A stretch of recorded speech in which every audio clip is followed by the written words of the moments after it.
Protección presenta en streaming a Alberto Bernal, analista económico y estratega en jefe mundial de XP Securities, y Julián Cárdenas, analista senior de portafolios especiales de protección.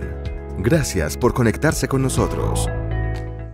Hola, muy buenas tardes. Gracias por conectarse a nuestro conversatorio de mercados, un espacio que preparamos por tercera vez en este año para hablar de los mercados, para hablar de esas perspectivas de inversión y poderlos acompañar a ustedes a tomar esas mejores decisiones. En el día de hoy transmitimos en directo desde www.proteccion.com/eventos y desde el perfil de uno de nuestros conferencistas en Twitter. A él lo pueden seguir como Alberto Bernal Lee, termina en LE.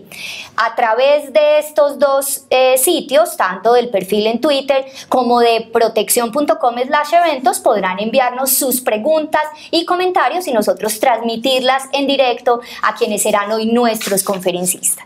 Comencemos entonces presentando a quienes nos acompañan en la tarde de hoy. El primero es Alberto Bernal. Él es estratega en jefe mundial de XP Securities, economista colombiano con maestría en economía internacional y macroeconomía del Instituto Internacional de Economía de Kiel en Alemania y uno de los economistas colombianos más reconocidos y más cercano a Protección, quien en el día de hoy nos ayudará a tener una muy buena visión de qué está pasando en los mercados en el 2017, qué perspectivas hay también para 2018.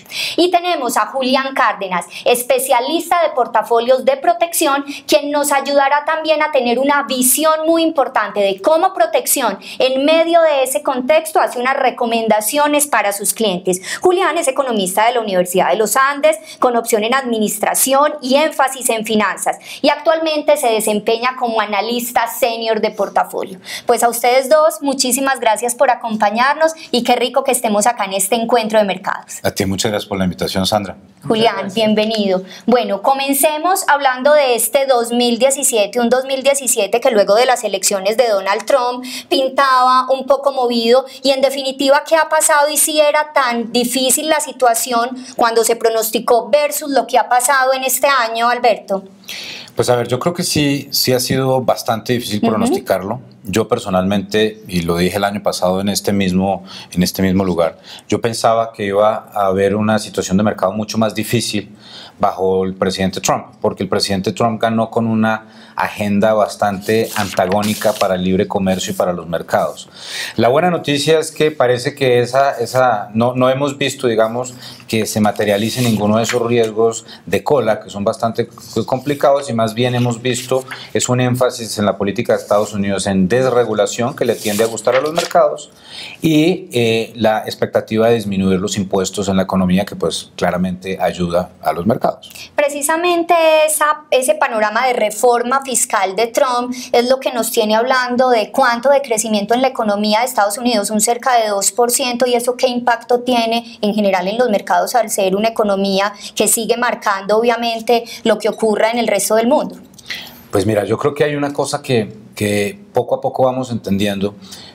La audiencia muy seguramente conoce a un individuo en Estados Unidos que se llama Warren Buffett. Warren Buffett es una persona que no es cercana a Donald Trump, pero Warren Buffett hizo una transacción bastante interesante el día después de que gana el presidente Trump en la bolsa de valores. ¿Qué hace Warren Buffett? Va y se compra, si no estoy mal, fue, Julián, el 2% o el 4% de Apple, de todas las acciones de Apple en el mercado, y la gente comienza a decir, pero a ver, este señor se volvió fan de Trump, a pesar de que antes estaba diciendo que no iba bajo ninguna circunstancia a apoyar la presidencia de Trump. Y poco a poco se va entendiendo qué era la estrategia de Warren Buffett con la victoria de Trump. ¿Cuál era la estrategia? Comprar Apple, porque lo más probable es que si el presidente Trump logra algo en este año, de su primer año de ser presidente, lo más probable es que logre pasar una reforma tributaria que disminuya el impuesto corporativo en Estados Unidos y que permita la repatriación de un estimado de 2.7 billones de dólares que tienen las corporaciones por fuera de Estados Unidos. ¿Por qué es esto importante? Porque yo no sé si ustedes lo han visto, y invito a la audiencia a que lo vea cuando tenga un tiempito. Busquen en Google un video, o en YouTube, perdón, un video de la nueva sede de Apple, que acaban de terminar en Cupertino. Es un platillo volador, un edificio ridículamente espectacular. Y lo que mucha gente, entre ellos yo me pregunto es, si Apple trae 260.000 millones de dólares que tiene por fuera del país a Estados Unidos, ¿qué va a hacer? ¿Otro edificio? No lo necesita. ¿Otra fábrica? No la necesita. ¿Sabes qué va a hacer con ese dinero? Se lo va a devolver a los inversionistas, con dividendos y con recompra de acciones. Pero la pregunta que uno se hace es, quienes eligieron a Trump, lo eligieron pensando en volver a esos años dorados, a esa América con unos niveles de crecimiento exorbitantes. ¿Se puede realmente llegar a eso? Porque esa fue como la gran expectativa y la gran promesa, más allá del tema de proteger las fronteras, de hablar mal de los mexicanos y todo esto que generó tanto ruido. La gran promesa con la que él fue elegido fue eso. ¿Y sí se puede llegar efectivamente? Yo creo que no se puede. Desafortunadamente, por más que el presidente Trump quiera cambiar el mundo, la realidad es que este mundo no es comparable con el mundo que existía en 1960. Las nuevas generaciones consumen menos. Las nuevas generaciones no compran carros, usan Uber. Las nuevas generaciones no se quedan en hoteles, se quedan en Airbnb. Las nuevas generaciones todo lo que hacen es a través del famoso sharing economy, que es la economía pues de que uno no compra nada sino utiliza todo, es como más colectiva la cosa. Y eso está muy bien porque se utilizan menos recursos del mundo, digamos, pero definitivamente genera menos PIB. Y una de las cosas que yo sí puedo decir, y todas las personas que han tenido hijos lo pueden decir, no hay actividad humana que consuma o que genere más gasto en una familia que tener un bebé. Y como los jóvenes en este momento están esperando muchísimo más tiempo para tener bebés, o quizás no vayan a tener bebés, entonces esa parte de la economía se está desapareciendo.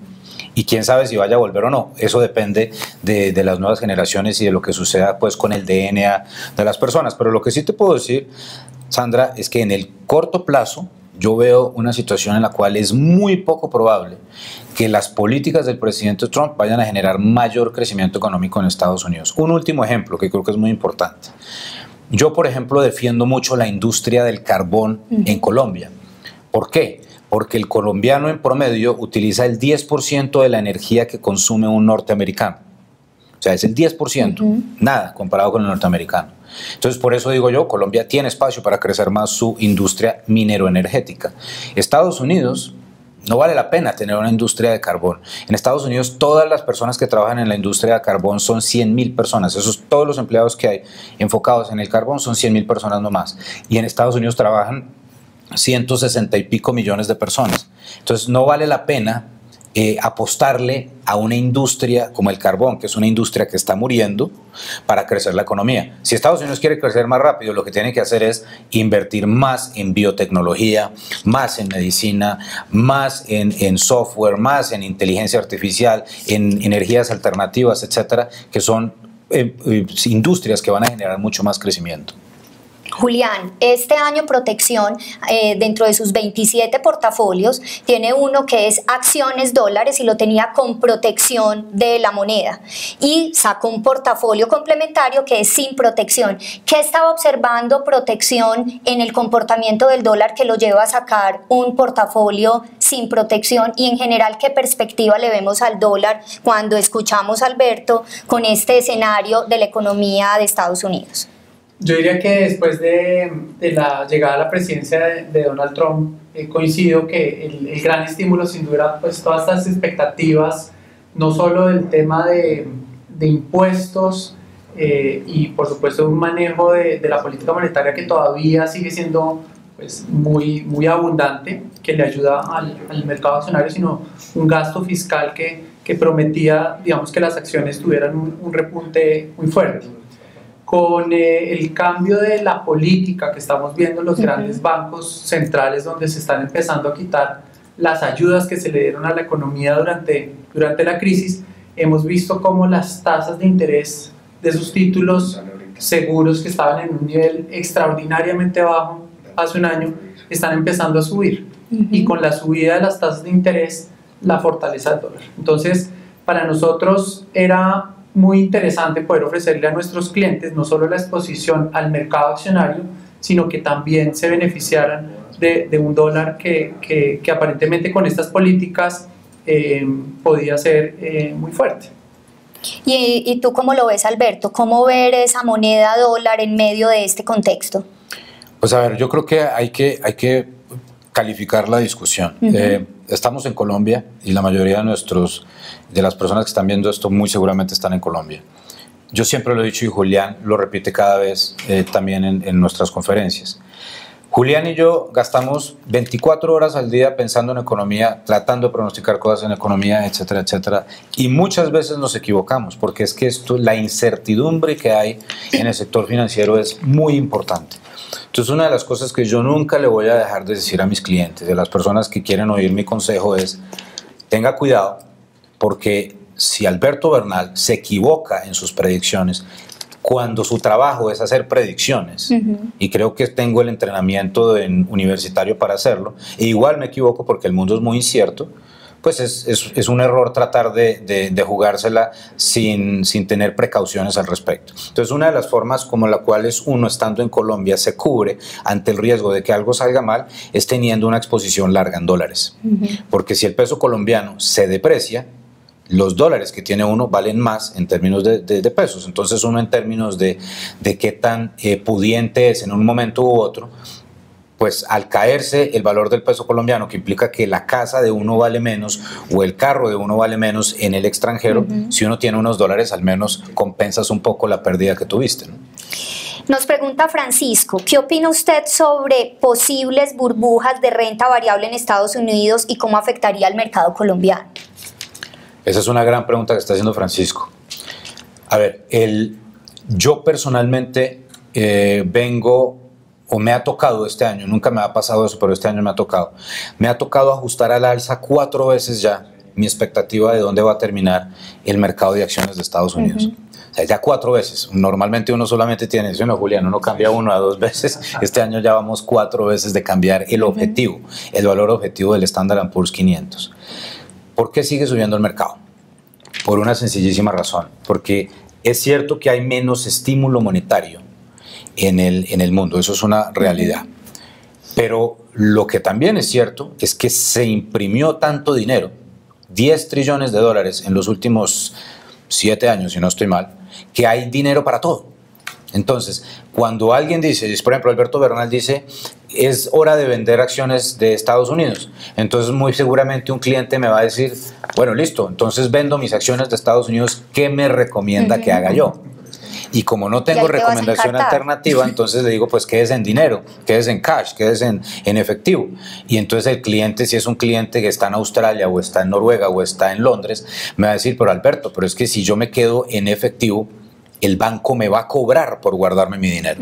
No me va a pagar una tasa de interés, porque las tasas de interés en Europa son negativas. Entonces, esa situación no deja que la gente venda sus acciones y por lo tanto se genera como un círculo no necesariamente virtuoso, sino un círculo complicado en que los precios de las acciones no ajustan.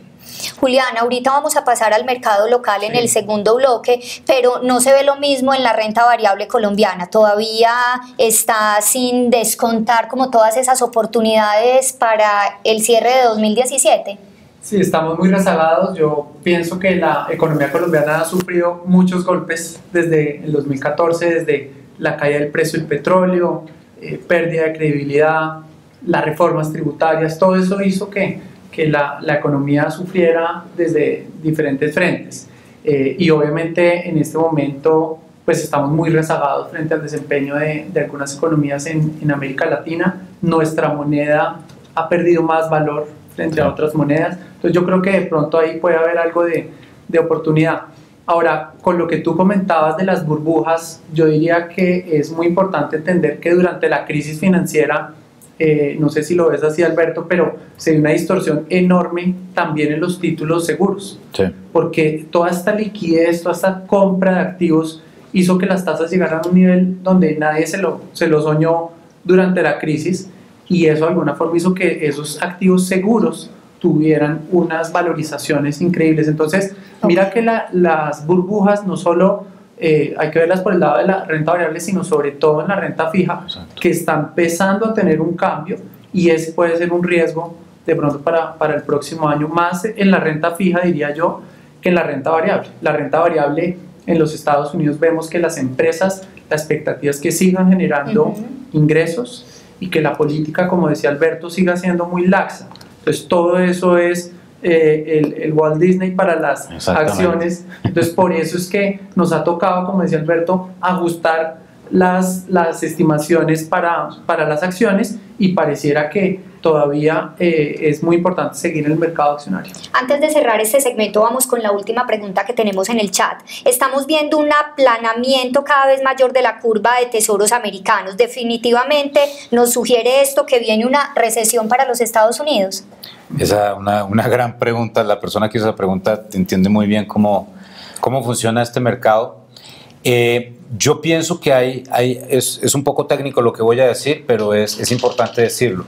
No solamente las recesiones dependen del aplanamiento de la curva de rendimiento. Hay un par de indicadores adicionales que hay que mirar, y los otros indicadores no parecieran estar mostrando un riesgo demasiado importante de eso. Entonces, del aplanamiento que estoy viendo en la curva de rendimientos hoy en día, yo diría que tiene parte, hablando lo que estaba hablando Julián antes, del hecho de que se imprimió mucho dinero y ese dinero tiene que encontrar algún lugar para digamos, estancarse.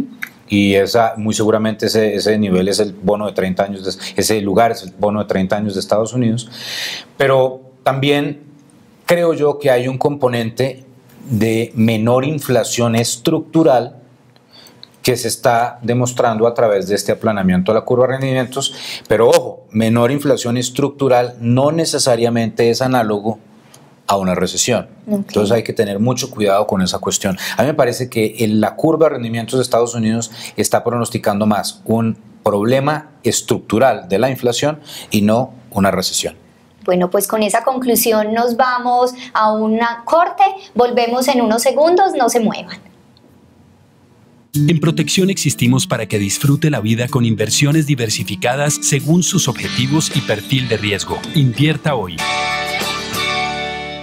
Continuamos en vivo hablando de mercados con nuestros especialistas Alberto Bernal y Julián Cárdenas. Recuerden que nos pueden enviar sus comentarios con el numeral El Experto Dice, tanto a el chat de protección de protección.com/eventos o al usuario de Twitter de Alberto Bernal Lee.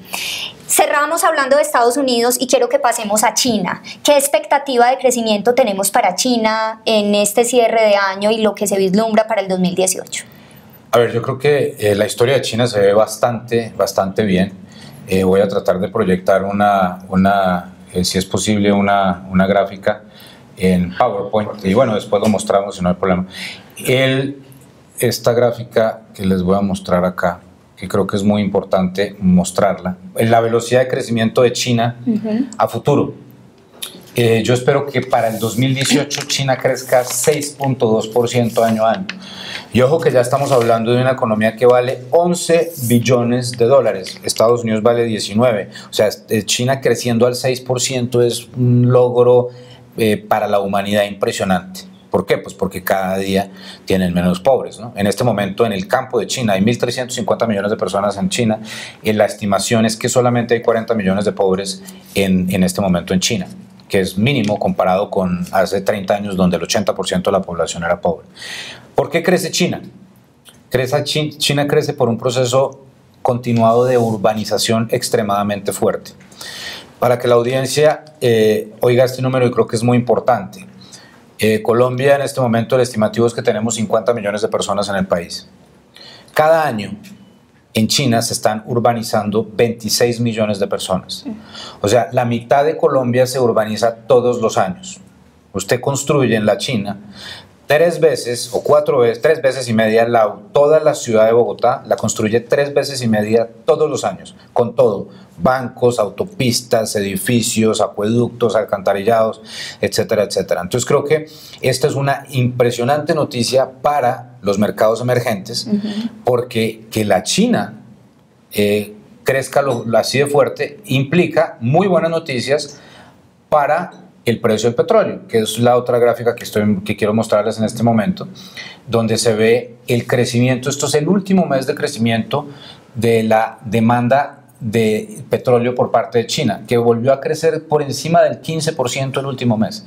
O sea, que el petróleo, que la demanda de petróleo china esté creciendo al 15% es una excelente noticia para los commodities y es una excelente noticia para Colombia, porque Colombia va a seguir siendo un país que depende del ingreso minero energético para financiar el gasto público. Entonces creo que China va a ser un gran comodín para Colombia durante el 2018.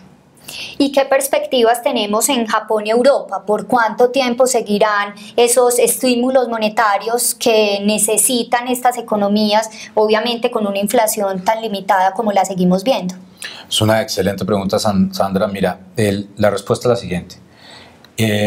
Yo creo que en algún momento las autoridades de Japón, y también voy a mostrarles esta gráfica a ustedes en este momento, van a tener que aceptar que la inflación en Japón nunca va a volver al 2%.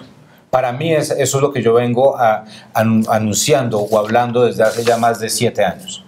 Si ustedes miran la gráfica que está arriba en esa diapositiva, ustedes ven que hay un punto en el cual la inflación en Japón sube fuertemente. Eso se debe a una reforma tributaria que subió el IVA y por lo tanto se vio ese movimiento. Pero si ustedes quitan esa montañita que se ve en la inflación, ustedes van a ver que la inflación en Japón está completamente estancada a niveles de 0%. La pregunta del millón, Sandra, es ¿por qué está pasando eso? ¿Por qué razón no hay inflación en Japón? Y entre otras, yo creo que una de las respuestas más importantes es que la población en Japón no crece. No hay suficientes niños en Japón, la población se está envejeciendo. Entre más se envejezca la población, menor va a ser el consumo de las personas. Y quizás, muy importante aún, más importante aún, como hay cada vez menos personas en la economía de Japón, cada día se robotiza más la economía. Y yo te puedo decir una cosa que con cualquier seguridad, desde el punto de vista del análisis, un robot no pide aumento, un robot no se enferma, un robot no tiene un día malo. Entonces, cuando tú robotizas la economía, la inflación tiende a convertirse en un evento menos preocupante, que es lo que está pasando en Japón. Julián, los países emergentes siguen siendo beneficiarios de las tasas de interés bajas a nivel mundial, y cómo un país como Colombia le puede sacar provecho a eso. Yo diría que una de las sorpresas este año pues ha sido sin duda el crecimiento de China. Hace un año los analistas estaban muy pesimistas frente a China, veían que la economía se iba a desacelerar un poco más, inclusive algunos hablaban de crecimientos de 5,5 o menos, y la economía china ha sorprendido, y con ese mayor crecimiento hemos visto una recuperación de las materias primas. Hoy vemos el precio del petróleo otra vez por cerca de los $60, inclusive por encima de ese nivel. Entonces pareciera que el ritmo de crecimiento de China va para largo. Hay una coyuntura donde por supuesto podría darse una desaceleración, pero esto le ha dado como un renacer a las economías emergentes este año, que durante el 2012 al 2015 tuvieron una caída fuerte de la mano de la caída de las materias primas. Entonces estamos viendo cómo los inversionistas también están aprovechando esa recuperación, y por eso uno de los mercados, y me corrige Alberto si digo algo equivocado, pero uno de los mejores mercados este año para invertir pues fueron sin duda los mercados emergentes. Entonces pienso que todavía ahí hay más oportunidades. Alberto, nos pregunta Alejandro González, ¿qué tendencia a largo plazo puede tener el precio del petróleo, por lo tanto Ecopetrol, y las tendencias de energía no convencionales como carros eléctricos, generación solar, para limitar mucho más el upside en el precio del petróleo? A ver, excelente pregunta. Yo personalmente pienso que el petróleo eventualmente se va a desaparecer. No se va a acabar, no es que se vaya a acabar, sino que la humanidad va a lograr encontrar unas opciones alternativas para generar energía diferentes al petróleo. Pero creo que ese día todavía está muy lejos. O sea, si tú le preguntas, por ejemplo, a Tesla, que es la compañía que hace los carros eléctricos, ellos piensan que para allá el 2025, 2030, ya no va a haber necesidad de tener carros combustibles. Yo estoy en desacuerdo con eso. Yo estoy más en acuerdo con la estimación, por ejemplo, que tiene ExxonMobil, que habla que para alrededor del 2050 ya no sea necesario utilizar gasolina para que los carros se muevan. ¿Por qué tanto tiempo? Porque hacer un carro eléctrico es muy caro. O sea, Leonardo DiCaprio en Nueva York puede salir muy tranquilo a decir a las Naciones Unidas que es el colmo que sigan vendiendo carros de combustión, que todo el mundo tiene que montarse en un Tesla, pero es que Leonardo DiCaprio puede comprarse un Tesla. Un Tesla, para los que no saben, vale $85,000. ¿Quién puede pagar $85,000? Muy poca gente. Tú no le puedes pedir a una persona en la India que es pobre y está saliendo de la pobreza absoluta y tiene la capacidad de comprarse un carrito, el más pequeño de la India, de gasolina, vale $2,000. Entonces, cuando tú logras comprarte un carrito de $2,000 y tienes una mejor calidad de vida, pues te lo vas a comprar y ese carrito va a seguir funcionando a través de gasolina. Lo mismo con las motocicletas. Todos los días en la India, absolutamente todos los días se venden entre 16,000 y 17,000 motocicletas en la India. Solamente ponte a pensar en eso. Metámosle 17,000 motocicletas diarias a Medellín durante una semana, colapsa el tráfico. Entonces se necesitan más autopistas, las autopistas se hacen con petróleo, se necesita más infraestructura para que las máquinas funcionen, necesitan la gasolina. Entonces creo que el petróleo está por bastante tiempo más con nosotros. También creo que la disminución de la inversión de las petroleras después de la crisis del petróleo del 2014 ha sido tan violenta que vamos a entrar en el 2018 con un déficit de producción de petróleo. Y entonces, al tener un déficit de producción de petróleo, los mercados van a comenzar a utilizar todo lo que existe en inventario de petróleo, porque hay bastantes barriles en los inventarios de petróleo. Pero una vez tú ya limpias ese inventario y no hay suficiente producción, muy seguramente va a subir el precio. Entonces, por eso es que el mercado, yo creo, y Julián y yo creo que estamos de acuerdo en eso, ha comenzado a anticiparse a ese evento, porque eso no lo hemos visto todavía, pero acuérdate que los mercados se anticipan a las cosas. Entonces, para mí el 2018 es un año en el cual hay más demanda diaria que producción de petróleo. Y eso es importante para el petróleo. O sea que puntualmente para la pregunta que nos hace Carlos, ¿es momento de salir de las acciones que se tengan de Ecopetrol por el precio que ha venido alcanzando? La respuesta sería que todavía pudiera tener un poco más de crecimiento antes de descontar la venta. Yo no me bajaría en este momento, no me parece lógico.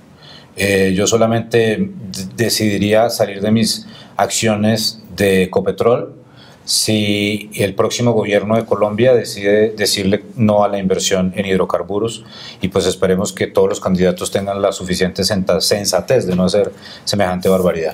Aprovechemos para entrar entonces al mercado local. Estamos hablando de un cierre 2017. ¿En qué contexto cierra Colombia el 2017 y qué perspectivas hay en un año que se nos viene 2018 con panorama electoral y con un país altamente polarizado? A ver, yo tengo una expectativa de crecimiento este año de 1.6 año a año y el próximo año de 2.5. Ahora, crecer 2.5 es mejor que 1.6, pero seamos sinceros, crecer 2.5 en un país pobre como Colombia sigue siendo una tragedia. Necesitamos crecer al 4,5-5% y para eso necesitamos trabajar fuertemente en la infraestructura, en la productividad, en muchísimas otras cosas más para poder crecer más rápido. Pero enfocado solamente en el 2018, yo creo que hay dos cosas que nos van a ayudar. Una, el mayor precio del petróleo, y dos, la obra pública atada a la 4G y a las elecciones. Porque es un hecho que los alcaldes y los gobernadores y la presidencia, el presidente, cuando se acercan las elecciones, comienzan a poner a mover la maquinita para tratar de hacer la mayor cantidad posible de obra pública para que el votante vea que el gobernante saliente ha hecho un buen trabajo. Entonces creo que nosotros vamos a ver un gran primer trimestre en Colombia en términos de infraestructura, y lo cual va a ayudar obviamente para que el crecimiento en el 2018 sea mayor. Me parece muy importante decir qué podría no generar ese crecimiento del 2,5. ¿Cuáles serían los riesgos para que eso no sucediera? Y yo me enfocaría en dos cosas. Un proceso electoral demasiado agresivo, contra mercados, o sea, básicamente que salgan candidatos muy probablemente de centro izquierda a hablar muy agresivo contra mercados o contra el sector privado o contra la minería o contra el petróleo, etcétera, etcétera. Si llegamos a oír eso, yo creo que podemos tener una situación bastante complicada en la economía de Colombia. Y la otra, que es totalmente externo, que es que la visión que yo tengo de las tasas de interés internacionales se equivoque, sea errada. ¿Qué puede pasar? Otra vez, yo no puedo ver el futuro, yo soy un analista, pero si yo me llego a equivocar en las expectativas de tasa de interés mundiales al 2018, ese 2.5% de crecimiento de Colombia se podría poner en riesgo. Perfecto. Julián, Sí.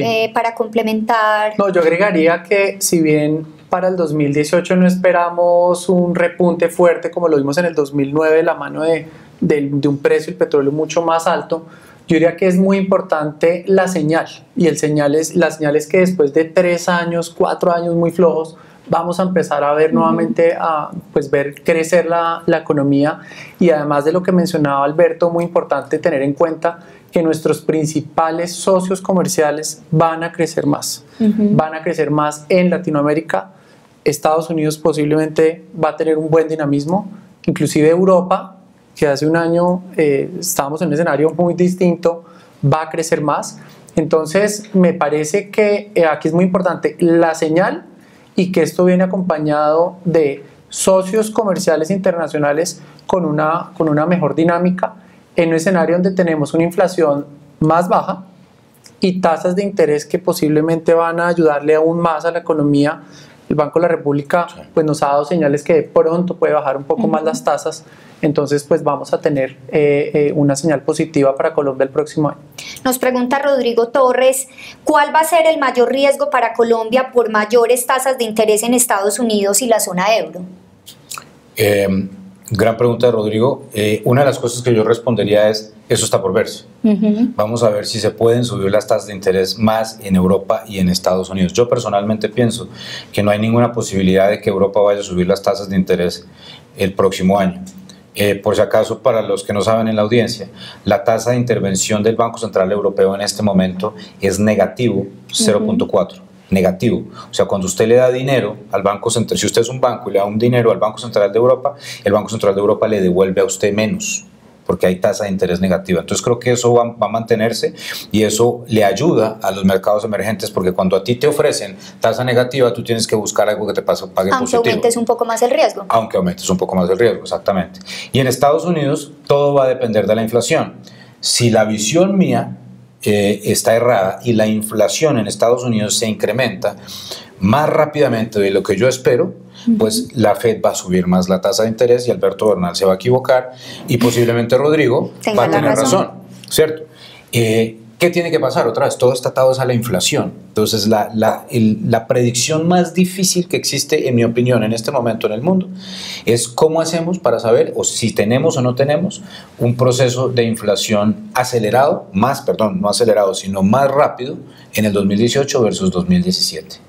Yo agregaría a esa pregunta que, digamos, a lo que se refiere Rodrigo es al diferencial de tasas de interés. Y yo creo que aquí hay que entender mucho de dónde venimos, porque en el 2014 la Reserva Federal empezó a comprar menos activos, y en su momento pues digamos que empezó a subir las tasas de interés, y el temor ahí de la gente es, bueno, si las tasas de interés van a ser más altas en Estados Unidos, pues vámonos para allá porque nos van a ofrecer un mayor interés, y por eso en su momento también la tasa de cambio en Colombia estuvo en 3.400. Un poco lo que pasó desde entonces es que se desinfló esa expectativa de subida de tasas de interés, y así como nosotros nos ha tocado ajustar las expectativas sobre el mercado accionario, los inversionistas también han tenido que ajustar a la baja las expectativas de subida de tasas de interés en los Estados Unidos.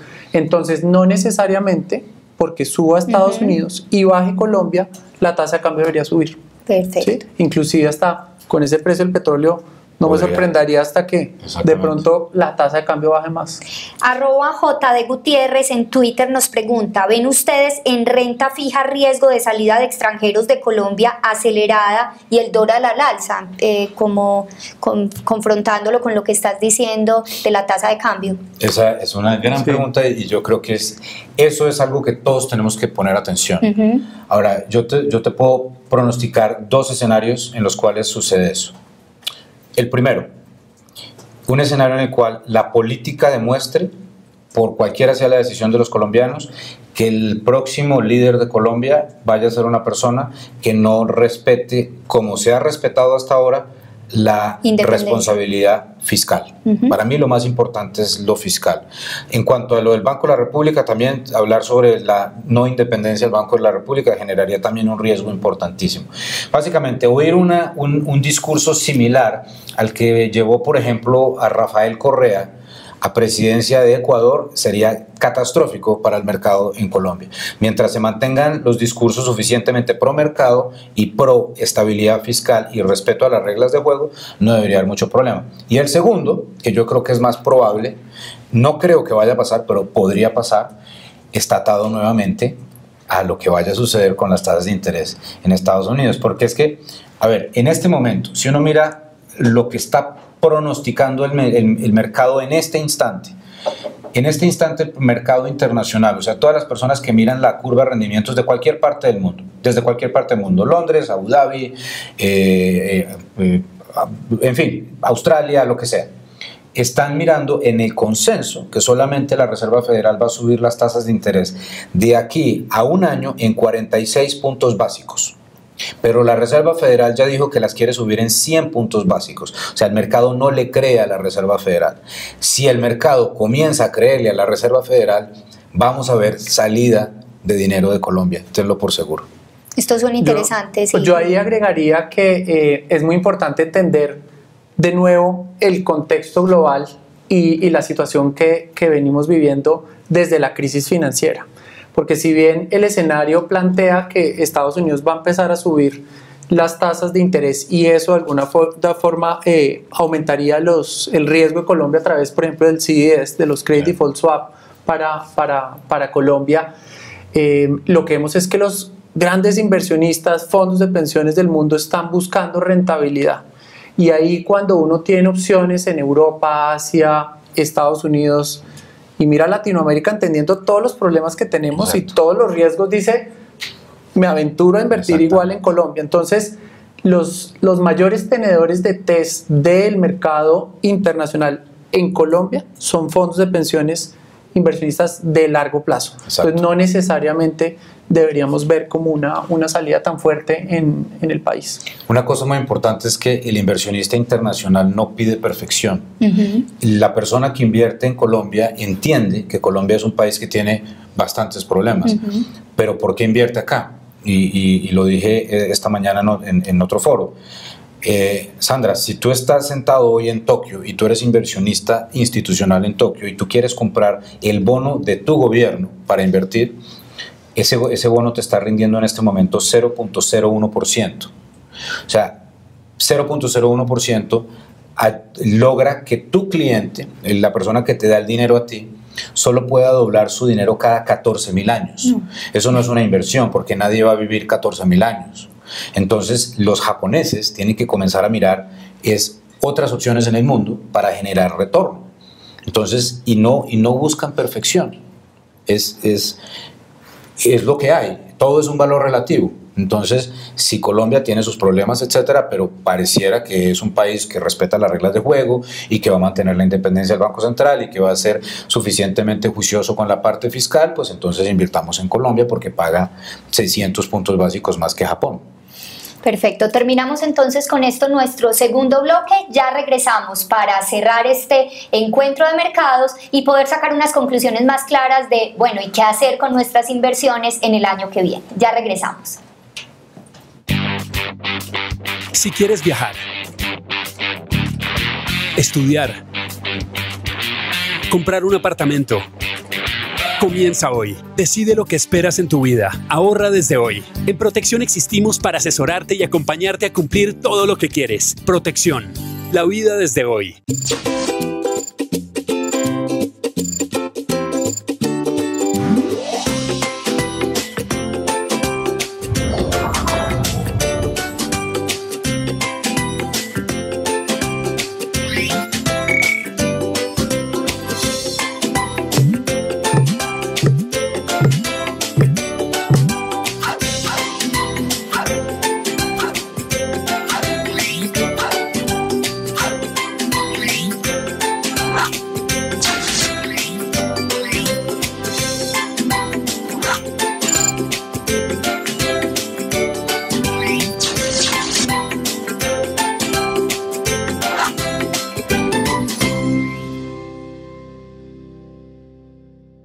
Regresamos a este encuentro de mercados y continuamos hablando con Alberto y con Julián de un tema tan interesante como las inversiones ya más aterrizadas a los mercados emergentes y a los mercados latinoamericanos, de los cuales pues Alberto es muy experto, y nos pregunta Hernán Murillo cómo se ve el crecimiento de Brasil y México en el ámbito de América Latina y cómo impacta esto a Colombia y cuáles serán los 3 principales mercados de América Latina en este 2018 que se nos avecina ya.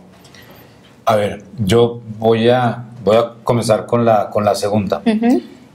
En términos de orden, en mi opinión, el mercado que mejor va a pagar de los mercados grandes, no voy a incluir los mercados más pequeños porque es muy difícil, de los mercados grandes de Latinoamérica, el que mejor va a pagar va a ser Argentina, el segundo va a ser Brasil, y el tercero estoy debatiéndome entre Chile, Perú y Colombia, pero quizás Colombia por encima de Perú.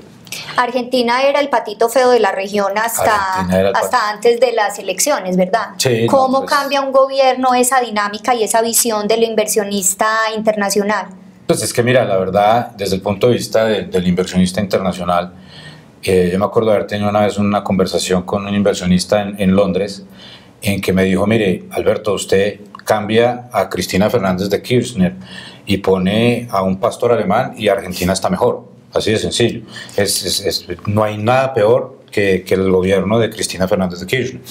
Entonces, el hecho de que hubieran subido a Mauricio Macri es un cambio fundamental para ese país, y en mi opinión, si Macri es reelegido en el 2019, que yo creo que tiene una probabilidad alta después de ver cómo los argentinos lo apoyaron en las elecciones de medio término, Argentina muy posiblemente en el 2019-2020 es otra vez un país grado de inversión. No se nos olvide que Argentina hasta el 2015 estaba en cesación de pagos. Así como va a estar Venezuela en un par de semanas, Argentina estaba en cesación de pagos en el 2015. Y ya en este momento está otra vez como el patito feo era antes, hoy en día es el cisne del mercado. Hablemos un poco del tema de la calificación riesgo país. ¿En qué situación está Colombia dentro de esa calificación? Porque recibimos al principio de año una primera alerta antes de la aprobación de la reforma tributaria, y hoy ¿en qué situación estamos? Los dos nos pueden ayudar como en esa perspectiva.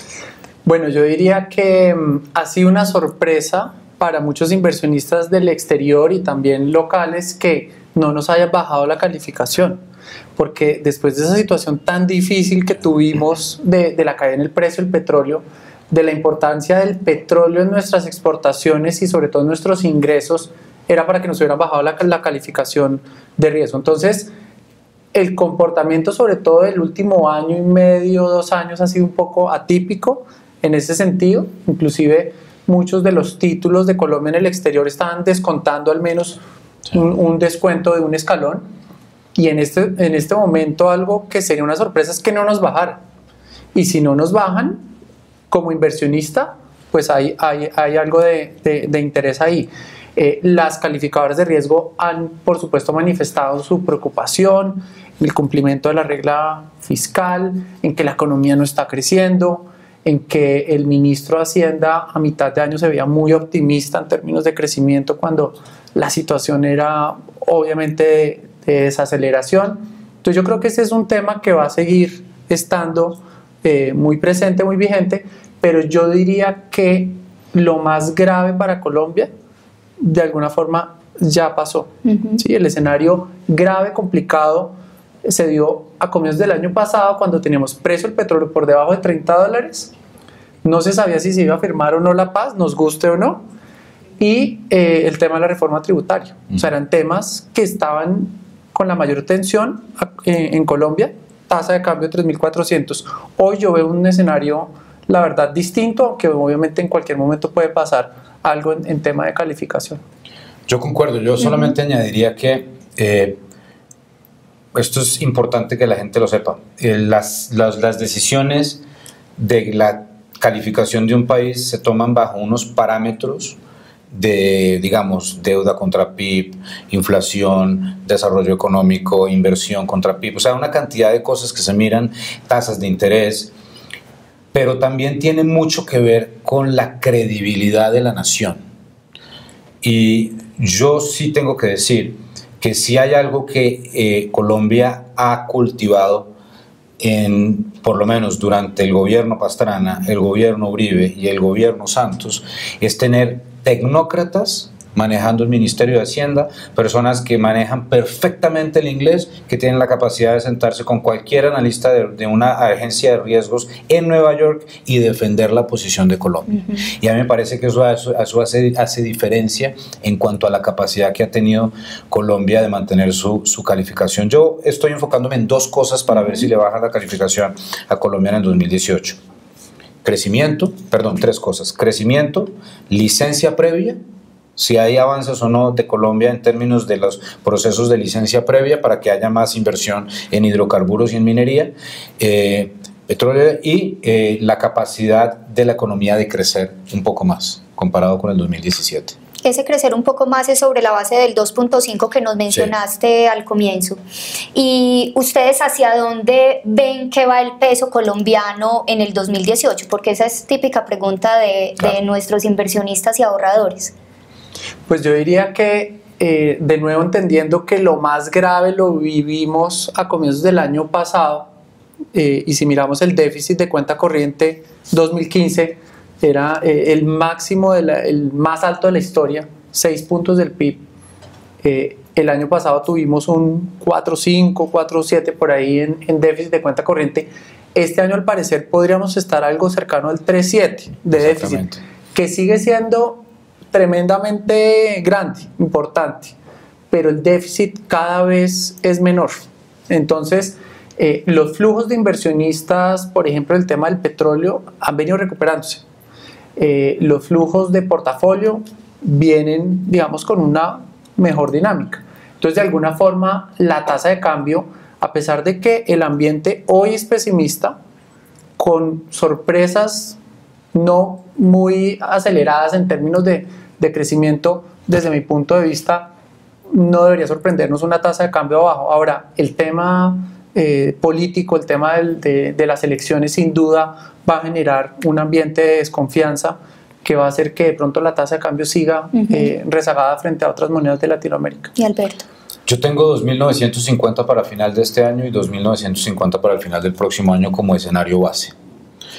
¿Qué estoy asumiendo en mi escenario base? Estoy asumiendo que Colombia elige bien, que en el 2018 los colombianos eligen un presidente que respete la propiedad privada, que ayude a los petroleros y a los mineros, no que los respete, sino que los ayude, y que mantenga rajatabla la estabilidad fiscal del país y que mantenga completamente abierta la economía, que no caiga en ese canto de sirena de que vamos a cerrar la economía para que la industria crezca más y toda esa cosa, porque sería un error grandísimo, que no vaya a cometer el error que podría cometer Donald Trump en Estados Unidos. Si ese es el candidato que tenemos, creo que va a estar muy bien la cuestión con la moneda. Aparte de lo que dijo Julián, que es muy importante, yo sí tengo que argumentar una cosa que creo que es muy relevante para que la audiencia lo vea, que es que así Colombia haga, supongamos que Colombia hace todos los cambios perfectos, el próximo año arregla la cuestión fiscal, se arregla todo lo del proceso de paz, etcétera, todos terminamos abrazados y nos queremos, etcétera, etcétera, todo funciona perfecto, así suceda eso y todo se vea increíble. Si la inflación en Estados Unidos sube más de lo que espera el mercado, la moneda se va a depreciar, porque el más grande del paseo, que se llama Estados Unidos, es el que manda la parada. Entonces, y el que maneja el timonel es ese. Entonces, si Estados Unidos se acelera mucho y se equivoca, o se desacelera mucho y se equivoca, nos va a pegar, así hagamos nosotros todo bien. Entonces tenemos que tener muy claro que eso, y por eso es que muchas veces cuando yo hago mis predicciones, yo siempre me enfoco en el extranjero, porque es que el extranjero, en mi opinión, hoy en día en el mundo globalizado, donde Singapur puede invertir en Colombia en un segundo, donde los noruegos compran una compañía en Colombia, etcétera, etcétera, pues cualquier cosa que cambie en el extranjero va a generar una reacción inmediata en la moneda en Colombia. Nos pregunta Juan Fernando Restrepo, ¿creen que el 2018 se viene con otro cambio de ciclo y rebalanceo de portafolios en contra del dólar? Qué buena pregunta. A ver, si yo fuera si voy a contestar la respuesta con mi escenario base, mi respuesta es sí. Porque yo soy una persona que cree que el dólar norteamericano se va a mantener suficientemente depreciado contra el resto de las monedas del mundo, porque yo creo que la estrategia de crecimiento del presidente Donald Trump no va a servir. Ese es mi argumento. Si yo tengo razón, mi visión económica sobre Trump, el rebalanceo alejándose del dólar se va a ver. Si yo me llego a equivocar, vamos a ver es una reversa de lo que hemos visto en los últimos años. No, yo creo que sin duda sí debemos barajar nuevamente las cartas y seguramente va a haber un rebalanceo de esos pesos que teníamos el año pasado. Yo diría que es fundamental contar dentro de los portafolios de inversión con el dólar. O sea, no tenerlo es un error. Sí, total. Aún entendiendo que de pronto el dólar cae, ¿sí? Y aquí hay que entender que no solo es la tasa de cambio peso-dólar, sino el dólar frente al euro, el dólar frente a la libra, toda la situación del Brexit y toda la coyuntura política en Europa. Me parece que es muy importante entender el dólar como un activo más dentro de la diversificación. Solía uno escucharle a las tías un comentario que era como uno es menos pobre en dólar que en pesos. Sí. ¿Todavía sigue aplicando eso, entendiéndolo como que tener dólares te estabiliza tu portafolio y te mitiga el riesgo? Claro, por ejemplo, o sea, lo que decía Julián, en un portafolio promedio, digamos, tú deberías tener, si tú estás invirtiendo a nivel global, tú deberías tener por ahí 50-60% de tu portafolio en dólares.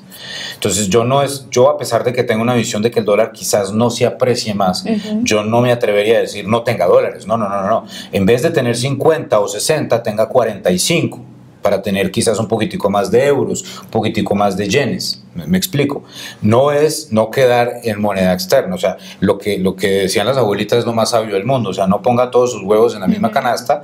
De eso tan bueno no dan tanto. También es una gran forma de ver la vida. Y muy importante, el tener la diversificación. Porque es que, y sobre todo para todos los inversionistas que están viéndonos desde Colombia, usted tiene su casa, su familia, su carro, su finca, su lo que sea en Colombia. Sus activos están en Colombia. No dude en ningún momento, si usted no tiene moneda extranjera dentro de su portafolio, dentro de su patrimonio, usted tiene que tener moneda extranjera, porque es simplemente una forma de cubrir su riesgo ante cualquier eventualidad. Mi papá me decía, cuando él compraba dólares y yo estaba chiquito, yo le preguntaba, papá, ¿qué compras dólares? Dice, mijito, porque en este país puede pasar cualquier cosa.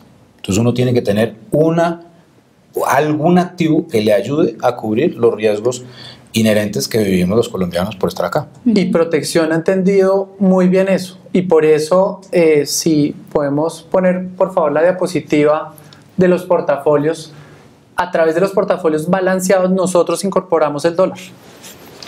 Para el portafolio conservador, moderado, el de crecimiento, y si los clientes quieren tener, por ejemplo, una inversión, como decía Alberto, yo tengo mi casa, mi finca, mi carro, mi cuenta de ahorros, mis inversiones acá en Colombia, puedo a través de Protección tener, como lo pueden ver en la diapositiva, acciones internacionales en Estados Unidos, en Europa, mercados emergentes, Asia, todo esto tiene un componente de moneda extranjera que genera un buen balance dentro de las inversiones.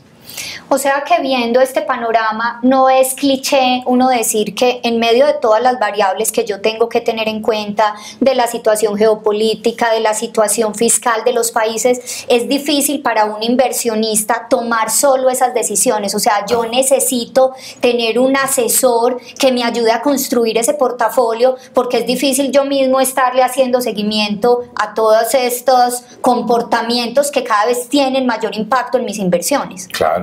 Es que la verdad es, otra vez, esto es muy difícil. O sea, esto no es sencillo. Pues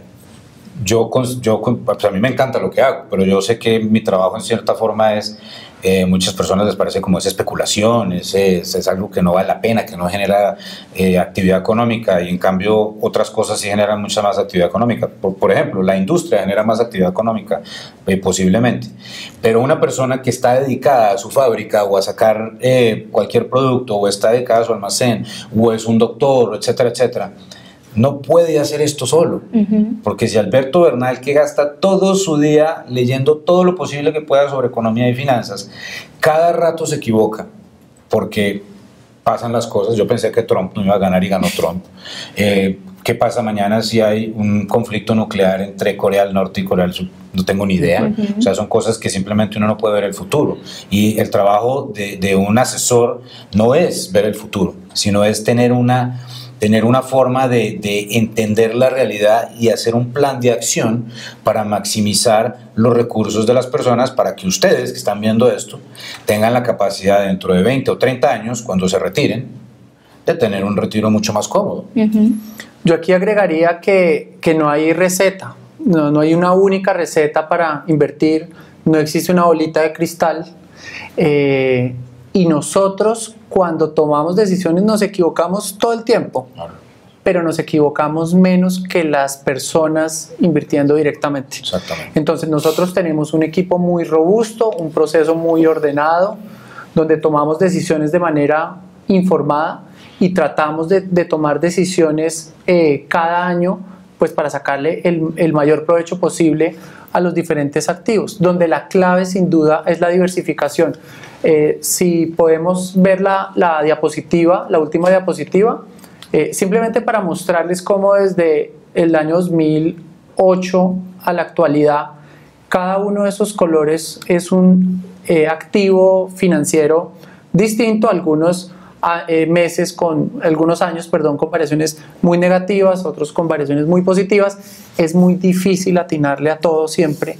Me parece que Alberto, como lo decía ahora, no a veces se equivoca, pero en el conjunto hemos sido muy acertados. Entonces me parece que eso debería rescatarse mucho, sobre todo a través de los portafolios balanceados. La pregunta que se hace un inversionista hoy es: ¿ser o no optimista frente a un 2018 en Colombia? Y ¿cómo cerraríamos este encuentro de mercados diciéndole a esos inversionistas sí, y qué controles debe tener de esos riesgos país para poder seguir viendo crecer y preservar su patrimonio? Pues a ver, yo personalmente siempre he sido una persona optimista y no quiero ser pesimista. Yo tengo un gran amigo que decía que los analistas pesimistas y los analistas optimistas nos equivocamos igual, pero los optimistas vivimos más contentos. Entonces yo pienso que eso es importante mantenerlo en la vida, porque es lo que hay.